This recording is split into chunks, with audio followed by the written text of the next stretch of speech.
de toute façon, je pense qu'il faut être fou pour travailler dans les arts en général. D'où l'importance d'avoir justement du soutien. Un organisme comme Diagramme, justement, c'est pour permettre aux artistes de rester fous. Je pense que c'est un milieu où encore on peut se permettre une certaine liberté, une certaine folie.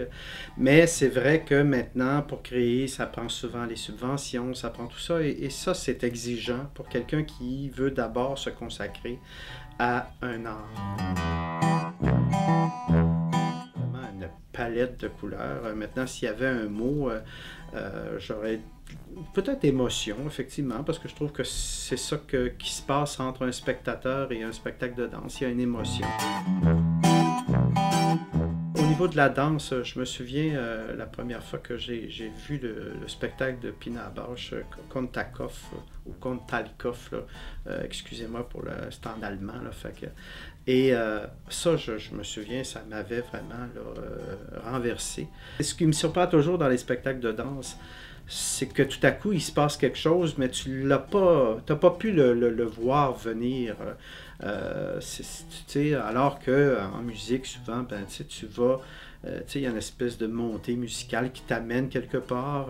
En théâtre, c'est la même chose. La pièce s'en va vers quelque part, puis tu fais « Ah, mon Dieu, on s'en va là. » Bon, en danse, tu sais jamais.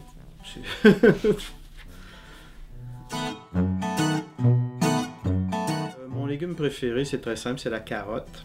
La plupart du temps, je l'aime vraiment crue. C'est vraiment très simple. Moi, ce qui me fait toujours, à chaque fois, c'est le nombre de représentations. À chaque fois, ça me tue de voir tant d'efforts pour si peu de représentations. Pour moi, quand je regarde un spectacle de danse, mais c'est la même chose quand je vais au théâtre et tout,